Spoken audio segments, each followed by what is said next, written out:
Bonjour à tous.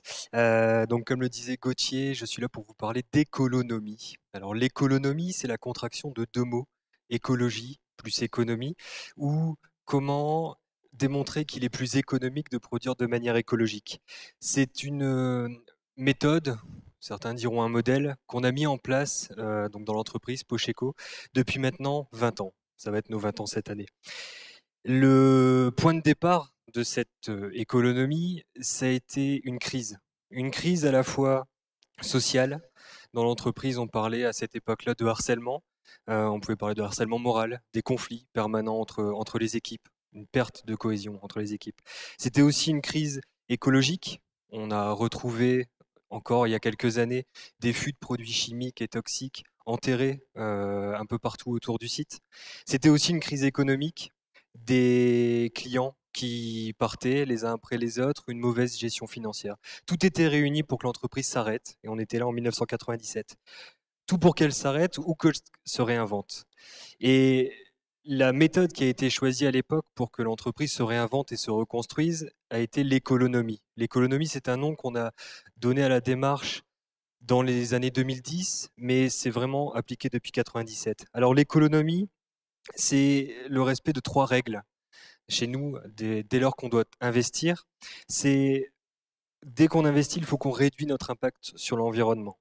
Première chose. Deuxième chose, il faut qu'on améliore les conditions de travail, qu'on réduise la pénibilité des postes et la dangerosité des postes également. Et enfin, dernier critère, nous sommes une entreprise et nous devons être plus productifs, plus rentables, réaliser des économies. L'économie, c'est ça, c'est associer les trois critères à chacun de nos investissements et travailler pour les atteindre. Si je dois vous illustrer concrètement l'économie, je vais vous expliquer comment, en 20 ans, on a réussi à faire que l'eau de pluie nous sert à nous chauffer sur le site. Alors l'eau de pluie, en plus, aujourd'hui, ça tombe bien. Vous avez fait le constat par vous-même qu'elle est présente. Ce n'est pas moi qui l'ai commandée pour l'intervention.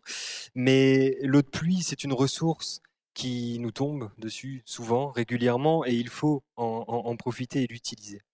Quand on produit une enveloppe, le point de départ, ça a été un travail sur nos encres. On produit l'enveloppe, on doit l'imprimer. Notre métier est de fabriquer des enveloppes pour des grands donneurs d'ordre, type des banques, des assurances, des opérateurs de téléphonie, et j'en passe. Donc des enveloppes personnalisées, imprimées. Quand on imprime, donc on utilise de l'encre. Cette encre, en 97 et jusque début des années 2000, était une encre à base de solvants et de produits chimiques. Donc une encre à la fois nocive pour l'environnement, de manière générale, nocive pour nos collègues à l'utilisation. Quand on imprimait chez nous, au départ, on devait porter des gants, des masques pour se protéger de ce produit chimique, et qui en plus était très complexe à produire, puisqu'il fallait énormément de produits pour aboutir à cette encre pour imprimer. Premier travail qui a été fait, ça a été de changer la recette de ces encres. Changer la recette, mais pas nous seuls, en partenariat avec nos fabricants. On a réussi à développer une recette au bout d'un an de travail avec une encre à base d'eau et à base de pigments naturels. On a supprimé tout solvant, tout produit chimique et jusqu'à supprimer tous les métaux lourds qui composaient cette encre.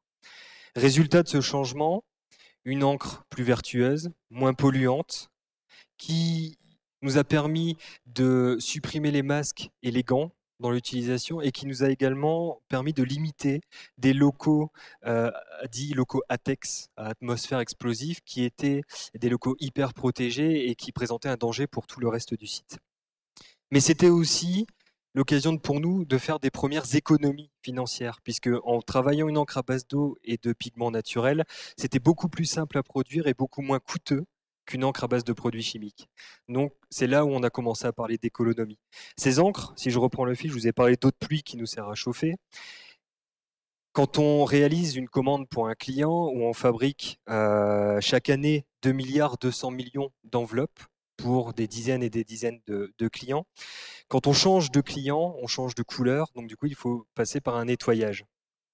Le fait de nettoyer nos machines, avant, quand nos encres étaient à base de solvants, étaient chimiques, on devait utiliser des produits type essence F, donc aussi des produits chimiques pour procéder au nettoyage. Le fait d'être passé sur des encres à base d'eau, on a pu utiliser du savon de Marseille. Très simple, ou en tout cas l'équivalent.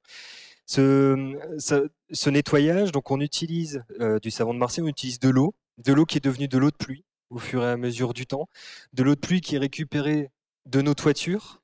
Donc on a décidé de végétaliser une grande partie de nos toitures. Eau de pluie qui est récupérée, qui nous sert à nettoyer nos outils d'impression, et cette eau du coup vient se charger en encre. On parle à ce moment-là de déchets industriels souillés. Souillés mais non polluants, puisque je vous disais, on a changé la recette au départ. Et on a changé également les produits nettoyants. Cette eau souillée était auparavant prélevée dans une citerne qui était remplie une fois par mois, prélevée par un camion citerne et envoyée à 100 km de notre site. Envoyée à 100 km pour un traitement industriel. Un traitement industriel qui générait beaucoup de pollution, de dégagement de CO2, qui générait aussi un transport jusqu'à 100 km et qui en plus nous coûtait 30 000 euros par an. Grâce au fait qu'on utilise ces encres à base d'eau et plus les encres à base de solvant, on a pu travailler pour traiter nos eaux sur place avec une méthode plus naturelle et plus respectueuse de l'environnement et de l'humain. Cette méthode, ça s'appelle la phytorémédiation, réalisée par des bambous.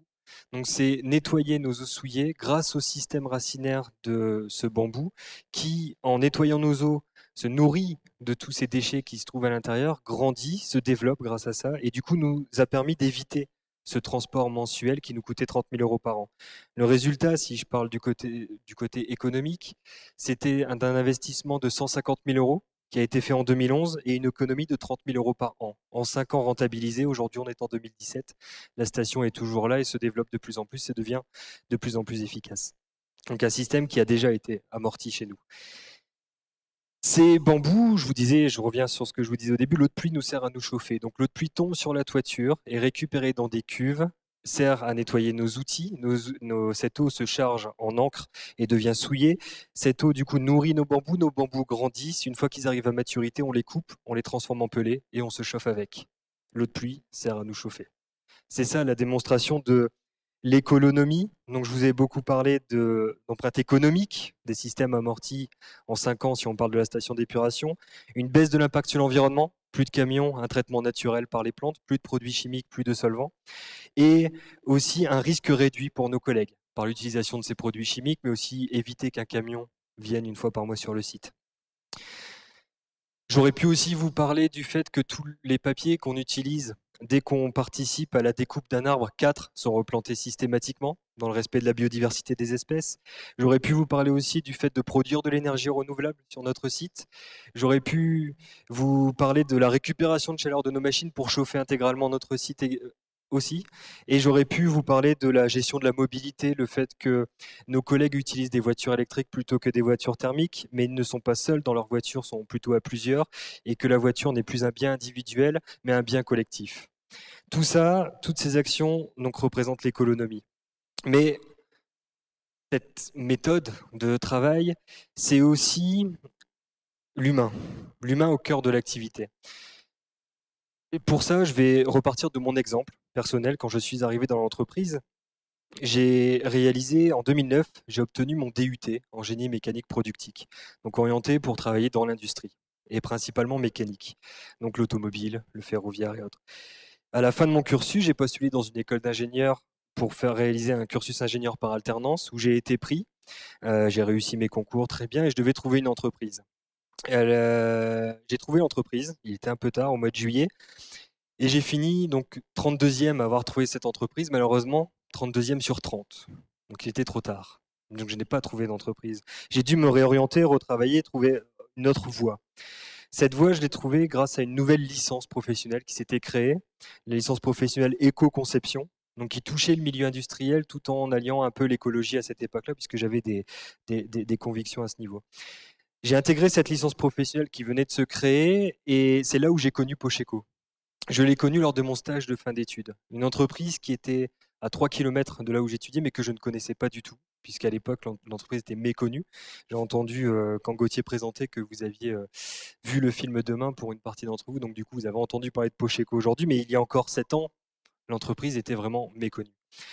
J'ai la licence, donc Elodie, ma collègue, a appelé la licence en disant on cherche un stagiaire. J'ai postulé, j'ai été pris. J'ai réalisé mon stage en éco-conception pour réaliser des analyses du cycle de vie, avec au départ l'idée de repartir vers un cursus ingénieur pour reprendre la filière qui me plaisait au départ. Et à l'issue de mon stage, donc j'ai passé 4 mois, j'ai été très bien accueilli et j'ai vraiment appris beaucoup et beaucoup grandi pendant cette période. J'ai été reçu quelques jours avant la fin de mon stage par Yazid, un de mes collègues chez Pocheco, qui me disait: Kevin, voilà, tu arrives au bout de ton stage, nous on a envie de te garder, on a envie de continuer avec toi, on voudrait te proposer un CDI. La seule chose, c'est qu'aujourd'hui on n'a pas de poste à te proposer. On a envie de continuer avec toi, mais on ne sait pas où. Alors, il y a deux solutions.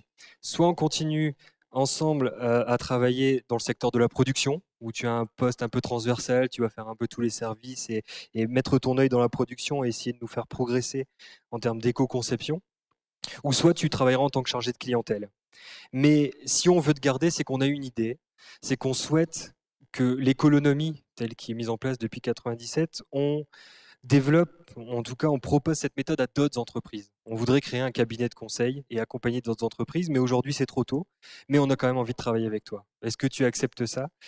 Et à cette époque-là, du coup, j'ai accepté. J'ai accepté parce que j'ai vraiment passé un super moment, j'ai apprécié l'équipe. Je suis en quelque sorte tombé amoureux de l'entreprise et je me suis dit pourquoi pas. Allons-y, ils me font confiance, je vais leur faire confiance également. La confiance est quelque chose de très important dans l'entreprise de manière générale et c'est quelque chose de fort puisque la confiance passe par le fait qu'il y a beaucoup de transparence. Transparence dans les chiffres, dans tout ce qui est mis en place, dans tous les projets qui sont montés. La confiance dans le sens aussi où on ne met pas des groupes différents sur les mêmes projets, où on travaille plus en compétition, on va plus créer des binômes, des trinômes, des groupes projets qui vont avancer dans le même sens. La confiance aussi par le fait que quand on reçoit quelqu'un en entretien et qu'on va ensuite l'embaucher, on lui propose un CDI directement. Pas d'emploi CDD, pas d'emploi intérim, c'est le CDI systématique. On a aussi une politique d'un point de vue, si on parle du côté, on continue sur le côté social, que l'échelle des salaires chez Pocheco est de 1 à 4. Pour les 130 personnes qui y travaillent aujourd'hui, tout le monde le sait, tout le monde est au courant, travailler chez Pocheco ne rend pas riche. Riche économiquement, mais en tout cas propose autre chose. Ça passe aussi par le fait de proposer des services complémentaires à la vie de l'entreprise. Vous êtes embauché pour une tâche. Vous êtes embauché pour votre savoir-faire au départ, mais aussi par un savoir-être. C'est-à-dire que est-ce qu'on va savoir travailler ensemble? Est-ce qu'on va savoir construire quelque chose ensemble? Et pour nourrir ce savoir-être, cette complicité, cette complémentarité dans les équipes, on a mis en place beaucoup de choses, comme le sport par exemple, où l'entreprise offre à l'ensemble de l'équipe tous les jours des cours de sport, accompagnés par des coachs spécialisés. Ça passe aussi par une un suivi permanent du bien-être de l'équipe par des investissements, je vous le disais sur l'encre tout à l'heure, où on a réduit l'impact sur la santé de nos encres, produits chimiques qu'on utilisait, mais ça passe aussi par sécuriser les postes de travail et aussi par un suivi préventif avec un ostéopathe qui vient une fois par mois et qui accompagne l'ensemble de l'équipe dans son bien-être. L'économie, ça passe aussi par comment s'intégrer dans notre environnement proche. Donc être à la fois industriel mais le plus discret possible et ne pas nuire au village, puisque Forêt-sur-Marque est un village. C'est aussi comment aller chercher des compétences dans le village, comme nos agriculteurs par exemple, et travailler avec eux, les soutenir, construire des paniers de fruits et légumes locaux, bio, et les proposer à nos collègues en retour sous forme d'abonnement et qu'on a appelé chez nous les paniers de Marianne. L'économie, c'est tout ça. C'est, je vous disais au départ, l'eau de pluie qui nous sert à nous chauffer, c'est un travail en commun, un système hiérarchique aussi retravaillé, on va dire écrasé, écrabouillé, plutôt que d'avoir un directeur, puis un sous-directeur, et ensuite un chef, et ensuite l'équipe, donc plusieurs strates hiérarchiques, ce qui était le cas au départ. On est revenu sur un système plus plat, où nos responsables sont des référents qui ont été référents de par leurs compétences, leur savoir-faire, mais aussi leur capacité à transmettre leur savoir aux autres personnes, à former et à faire monter en compétence l'ensemble de l'équipe. Et l'économie, demain, ça doit se partager. C'est la démonstration que j'ai essayé de vous faire aujourd'hui, c'est ce qui a été appliqué chez Pocheco, un industriel de la région. Vous avez compris aussi que l'enveloppe, vous savez, où on est dans l'ère de la numérisation des échanges, est un métier en voie de peut-être disparition, même si on va faire pour que ça continue.